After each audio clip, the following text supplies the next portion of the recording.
आज बीजेपी राष्ट्रीय कार्यकारिणी की बैठक। 2022 विधानसभा चुनाव समेत हाल में हुए उपचुनावों पर भी होगा मंथन। बैठक में पीएम मोदी का होगा संबोधन। बैठक दिल्ली के एनडीएमसी कन्वेंशन सेंटर में सुबह 9:30 बजे से होगी।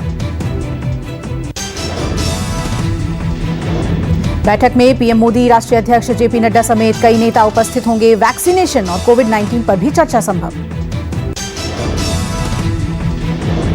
कोरोना महामारी में ऐसा पहली बार होगा जब राष्ट्रीय कार्यकारिणी की बैठक में सभी को उपस्थित होने के लिए कहा गया है। बीजेपी ने सभी राज्य इकाइयों को भेजा पत्र। हाल के उपचुनाव के परिणामों में प्रदेश प्रदर्शन से बीजेपी का शीर्ष नेतृत्व नाखुश। यूपी के अंबेडकर नगर में आज अखिलेश यादव की सभा। लालजी वर्मा और राम अचल राजभर साइकिल पर सवार होंगे। सपा सुप्रीमो अखिलेश यादव का योगी सरकार पर निशाना। कहा, योगी को चुनाव नहीं लड़ना चाहिए। यूपी में बीजेपी का सफाया तय।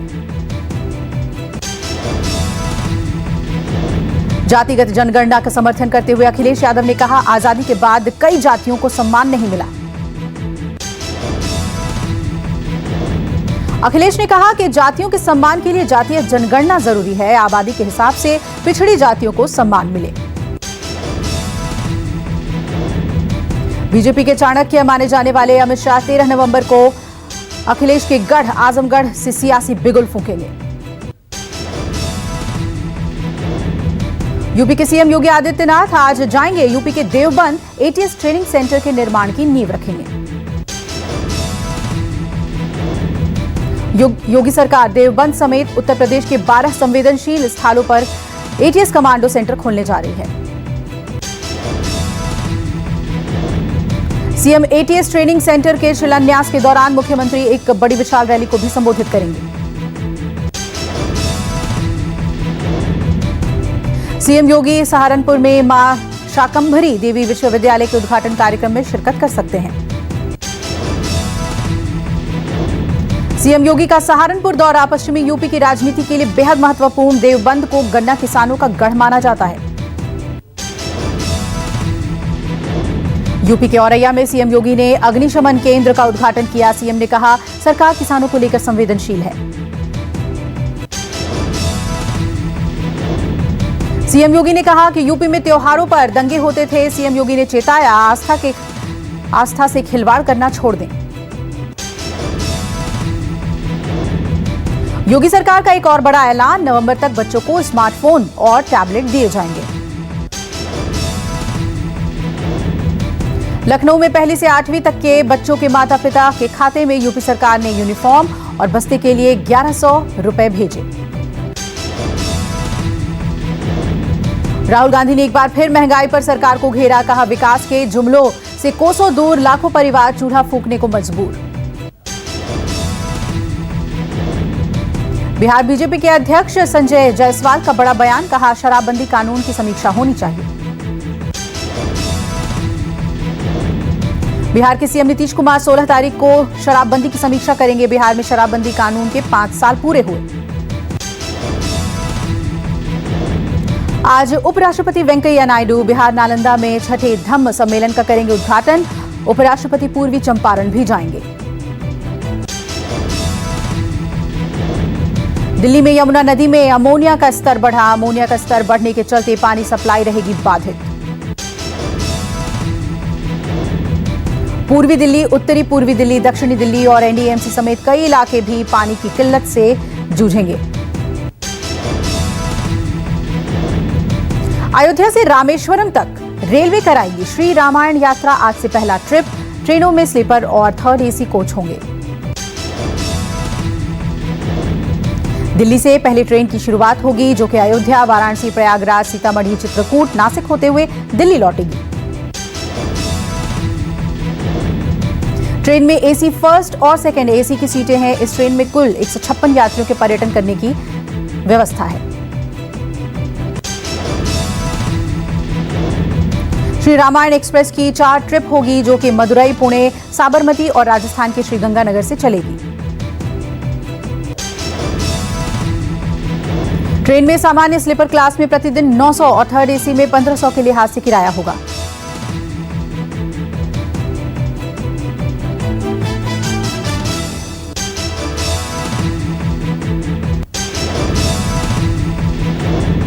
मनी लॉन्ड्रिंग केस में गिरफ्तार अनिल देशमुख को कोर्ट ने 14 दिनों की न्यायिक हिरासत में भेजा।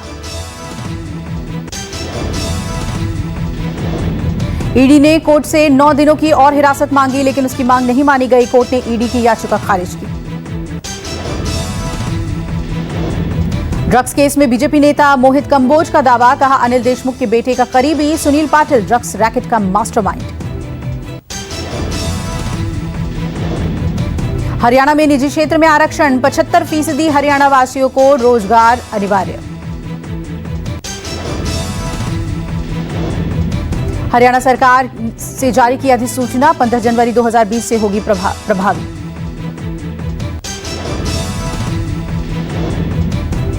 ₹30,000 तक की नौकरियों में मिलेगा आरक्षण, 75% हरियाणा वासियों को नौकरी देना जरूरी।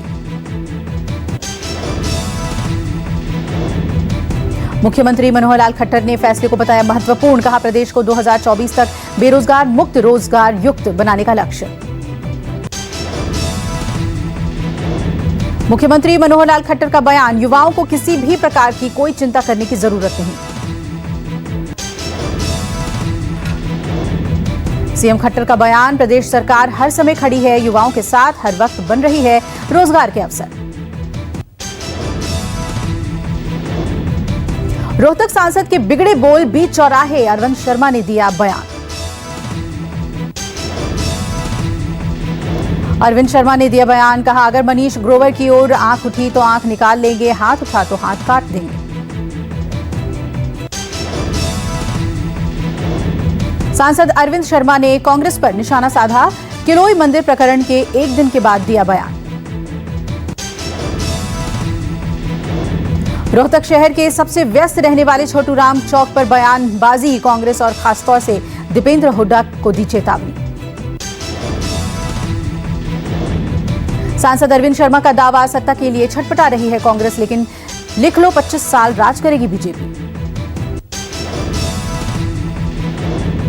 पटाखे, पराली, गाड़ियों से निकलता धुआं, दिल्ली एनसीआर में बने खतरनाक प्रदूषण की वजह।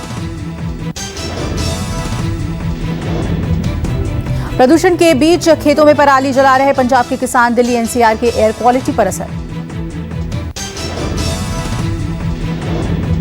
महीन धूल कण से सांस लेनी हुई मुश्किल, विशेषज्ञ भी कहते हैं दिल्ली का प्रदूषण सेहत को लेकर पैदा कर रहा है बड़े खतरे। डॉक्टरों के मुताबिक इतना ज्यादा वायु प्रदूषण के लिए कोरोना एक बार फिर से हो सकता है मजबूत। लौट सकती है 5 महीने पहले दिखी कोरोना की दहशत, प्रदूषण से लोगों की सेहत पर बड़ा खतरा। पंजाब के कई इलाकों में किसानों के पराली जलाने के भी मामले सामने आए, लुधियाना और उसके आसपास भी धुंध छाई।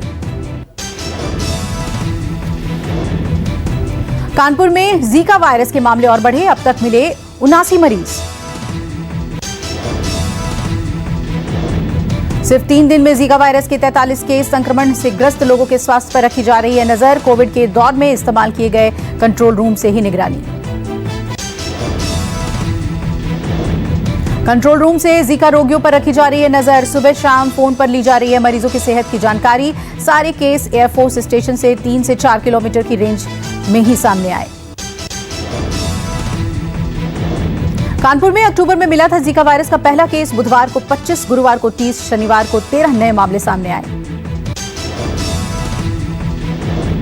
अब तक जीका पॉजिटिव केस में लगभग आधी संख्या महिलाओं की है। 70 किलोमीटर के दायरे में सैंपलिंग जारी। बिहार के गया में थानाध्यक्ष की गोली लगने से हुआ घायल, टनकुप्पा थाना क्षेत्र का मामला। टनकुप्पा थाना क्षेत्र में मूर्ति विसर्जन के दौरान डीजे बजाने से थानाध्यक्ष ने रोका, विरोध में जमकर हुआ पथराव। पथराव के दौरान उपद्रवियों ने चलाई गोली, थानाध्यक्ष अजय कुमार गोली लगने से हुए घायल। महिला पुलिसकर्मी समेत 2 पुलिसकर्मी हुए घायल, मगध अस्पताल में इलाज जारी।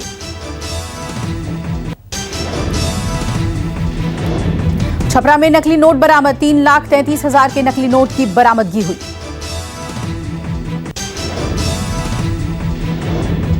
जाली करेंसी नेटवर्क से जुड़े अपराधियों की गिरफ्तारी, 4 लोगों को पुलिस ने पकड़ा। एसपी सारण के मुताबिक खुफिया सूचना पर हुई छापेमारी। खैरा थाना क्षेत्र के हल्दी छपरा गांव में छापे जा रहे थे नकली नोट।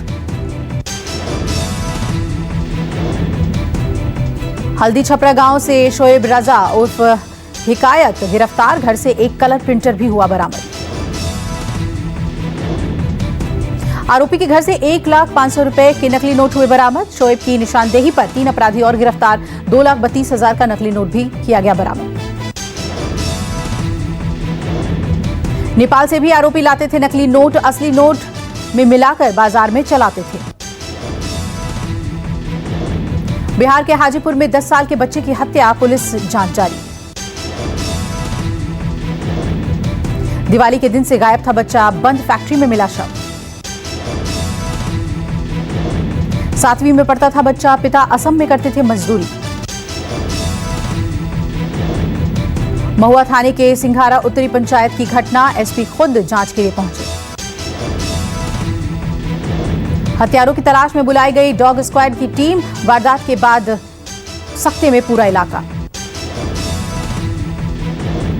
मुंबई के उपनगरीय इलाके कांदिवली पश्चिम में 15 मंजिला इमारत में लगी आग। 2 लोगों की हुई मौत। शनिवार रात को मल्टी स्टोरी बिल्डिंग के फ्लैट में लगी थी आग। मथुरादास रोड पर हौसा हेरिटेज इमारत दमकल की कई गाड़ियां लगाई गई जहां पर आग लग गई थी। 14वीं मंजिल पर कल रात 8:30 बजे आग लगी। आग लगने की वजह की जांच जारी। गुजरात के गांधीनगर में टैंक साफ करते समय हुआ हादसा। 5 मजदूरों की हुई मौत। दवा फैक्ट्री में साफ कर रहे थे गंदे पानी का टैंक। कलोल क्षेत्र के खतराज गांव का है मामला। जहरीली गैस की चपेट में आने से सभी की मौत की आशंका। टुटसन फार्मा प्राइवेट लिमिटेड नाम की दवा कंपनी। फैक्ट्री से निकलने वाले दूषित पानी को रिसाइकिल करने के लिए लगा है प्लांट। सफाई के लिए उतरे मजदूर की चीख सुन बचाने पहुंचे थे मजदूर। बचाने की कोशिश में उतरे थे सभी लोग। सभी 5 लोगों की हो गई मौत। अफ्रीकी देश सियरा लियोन में बड़ा हादसा। कम से कम 92 लोगों की मौत। तेल टैंकर में भीषण विस्फोट से हुआ हादसा। वाहन से तेल टैंकर की हुई थी टक्कर। तेल इकट्ठा करने के लिए जुटी भीड़। राजधानी फ्री टाउन की घटना। भीषण विस्फोट से पूरे इलाके में तबाही। टैंकर के आसपास बिखरे दिखे शव। शहर के मेयर युवॉन अकीसॉयर ने बताया घटना को भयावह कहा। नुकसान के बारे में बता पाना अभी मुश्किल। सरकारी आंकड़ों के मुताबिक विस्फोट में 92 लोगों की हुई मौत। 100 से ज्यादा की मौत को शहर के मेयर ने अफवाह बताया। रिपोर्ट के मुताबिक मृतकों की सही संख्या की जानकारी किसी को नहीं। शहर के वेलिंगटन क्षेत्र में व्यस्त रहने वाले सुपरमार्केट के बाहर हुआ ब्लास्ट। चीन की राजधानी बीजिंग में कोयला के चलते छाई धुंध। हाईवे और स्कूल प्लेग्राउंड किए गए बंद। चीन की टेनिस खिलाड़ी ने पूर्व डिप्टी पीएम पर लगाया यौन शोषण का आरोप। अधिकारियों ने जबरन हटवाई पोस्ट। रूस में कोरोना का कहर। 24 घंटे में आए 40,000 से ज्यादा केस। 1200 की गई जान। कोरोना के बढ़ते कहर को देखते हुए कई इलाकों में बढ़ाया गया शटडाउन। अगले हफ्ते के अंत तक बढ़ाई गई शटडाउन की समय सीमा। अमेरिका में हजारों खुफिया अधिकारियों ने नहीं ली कोरोना वैक्सीन की डोज। अब बर्खास्तगी का खतरा। T20 वर्ल्ड कप में न्यूजीलैंड का नॉकआउट मैचों में है हारने का रिकॉर्ड। न्यूजीलैंड अफगानिस्तान मैच पर टिकी है निगाह। भारत को मिल सकता है सेमीफाइनल का टिकट। पाकिस्तान और न्यूजीलैंड के खिलाफ अपने 2 मैच हारने के बाद इंडिया ने शानदार वापसी की। टेबल पर भारत के 4 पॉइंट। भारत के सेमीफाइनल में पहुंचने की उम्मीद। अब अफगानिस्तान और न्यूजीलैंड के मैच पर टिकी इंडिया अपना अगला मैच नामीबिया से खेलेगी। बिग बुल राकेश झुनझुनवाला ने दिवाली पर मुहूर्त ट्रेडिंग में कमाए 101 करोड़। झुनझुनवाला ने कई शेयरों से मजबूत रिटर्न हासिल किया। नोटबंदी के 5 साल बाद भी बढ़ा कैश का इस्तेमाल। अब तक के हाईएस्ट लेवल पर। 8 नवंबर 2016 को हुई थी नोटबंदी की घोषणा। 5 साल बाद भी जनता के पास कैश में बढ़ोतरी जारी। नमस्कार, मैं हूं मानक गुप्ता। अगर आपको हमारा ये वीडियो पसंद आया हो तो इसे लाइक और शेयर जरूर करें और हाँ, हमें सब्सक्राइब और फॉलो करना ना भूलें ताकि आप देश और दुनिया की कोई खबर मिस ना करें। तो जुड़े रहिए हमारे साथ और देखते रहिए न्यूज़ 24।